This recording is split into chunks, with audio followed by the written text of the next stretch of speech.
ನೀವು ಹೆಣ್ಣು ಕೊಡ್ಲಿಕ್ಕೂತಾ ಇರಲಿಲ್ಲ ಅವ್ರಿಗೆ, ಹೆಣ್ಣು ತೊಳಗುತ್ತಾ ಇರಲಿಲ್ಲ, ಗಂಡು ಕೊಡಾಗುತ್ತಾ ಇಲ್ಲ, ಗಂಡು ತೊಳಗುತ್ತಾ ಇರಲಿಲ್ಲ ಅಂದಾಗ ಅವ್ರ ಹಕ್ಕು ಕಸೋಳೋದು ಎಲ್ಲಿಯ ನ್ಯಾಯ ಅಂತ ಅವ್ರ ಪ್ರಶ್ನೆ.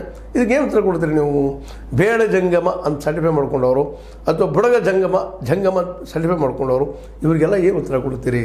ಯಾಕಂದ್ರೆ ಇವತ್ತು ಉತ್ತರ ಕೇಳ್ತಾ ಇದ್ದಾರೆ, ಪ್ರಶ್ನೆ ಆಗ್ತಾ ಇದ್ದಾರೆ, ಉತ್ತರ ಕೊಡ್ಬೇಕಾಗ್ಯದ. ಇದು ಉತ್ತರ ಕೊಡೋ ಒಂದು ಪ್ರಯತ್ನ ನೀವು ಮಾಡಬೇಕಾಗಿದೆ. ಯಾಕಂದರೆ ನಿಮ್ಮದಲ್ಲದ ನಿಮಗೆ ಸಲ್ಲದ ವಿಷಯವನ್ನು ತೆಗೆದುಕೊಳ್ಳೋದಲ್ಲ. ಬಸವಣ್ಣ ಇದನ್ನು ಬಯಸಿರಲಿಲ್ಲ, ಇನ್ನುಳಿದ ಆಚಾರ್ಯರು ಸಹ ಇದನ್ನು ಬಯಸಿರಲಿಲ್ಲ. ಯಾಕಂದ್ರೆ ಸಮಾಜದ ಅತ್ಯಂತ ಉನ್ನತ ಸ್ಥಾನದಲ್ಲಿ ಜಂಗಮರನ್ನು ಇಟ್ಟಿದ್ದು ಅಷ್ಟ ಸತ್ಯದ.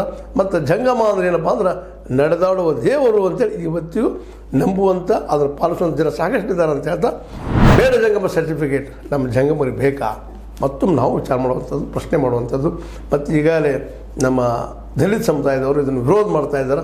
ಇದನ್ನು ಇಷ್ಟು ವಿರೋಧ ಇದ್ದಾಗ ಆ ಸರ್ಟಿಫಿಕೇಟ್ ತೊಗೊಂಡು ನೀವು ಯಶಸ್ವಿ ಆಗ್ತೀರಾ? ಮತ್ತಿನ್ನು ಅದಕ್ಕಾಗಿ ಕಾನೂನು ತಂದರೂ ತರಬಹುದು, ಹೇಳಿಕ್ಕೆ ಸಾಧ್ಯ ಇಲ್ಲ.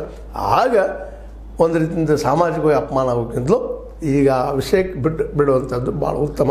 ಯಾಕಂದ್ರೆ ಸರ್ಕಾರಕ್ಕೆ ಹಕ್ಕದ ಅಧಿಕಾರದ, ಆಗ ಸರ್ಕಾರ ನಿಮಗೆ ಗೊತ್ತದೆ ಎಷ್ಟು ಬಲಿಷ್ಠ ಇರ್ತದೆ ಅನ್ನೋದಕ್ಕೆ ಮೋದಿಯವರು ರೈತರನ್ನು ದೆಹಲಿಯ ಸುತ್ತಲೂ ತಡೆ ಹಿಡಿದ ಒಂದು ದೊಡ್ಡ ಸಾಕ್ಷಿ.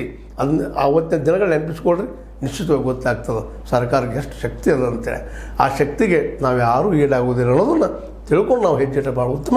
ಯಾಕಂದರೆ ಜಂಗಮರಾದರು ಸಹಿತ ವೀರಶೈವ ಲಿಂಗಾಯತರ ಅವರು ಅಲ್ಪಸಂಖ್ಯಾತರು ಆ ಸಮುದಾಯದಲ್ಲಿ ಅನ್ನೋದನ್ನ ಗಮನದಲ್ಲಿ ಇರಲಿ ಅಂತ ಹೇಳ್ತಾ, ಇದು ನಿಮ್ಗೆ ಲೈಕ್ ಆಗಿರ್ಬೋದು. ಲೈಕ್ ಮಾಡಿ, ಶೇರ್ ಮಾಡಿ, ಕಮೆಂಟ್ ಮಾಡಿ, ಜೊತೆಗೆ ಸಬ್ಸ್ಕ್ರೈಬ್ ಆಗೋದನ್ನು ನಿಲ್ಲಿಸ್ಲಿಕ್ಕೆ ಹೋಗಬೇಡ್ರಿ. H16 ನ್ಯೂಸ್ ಅರ್ಥಾತ್ ಹೇ ಸೀತಾರಾಮ್, ಇದು ಸತ್ಯದ ಕೈಗನ್ನಡಿ. ವಂದನೆಗಳು.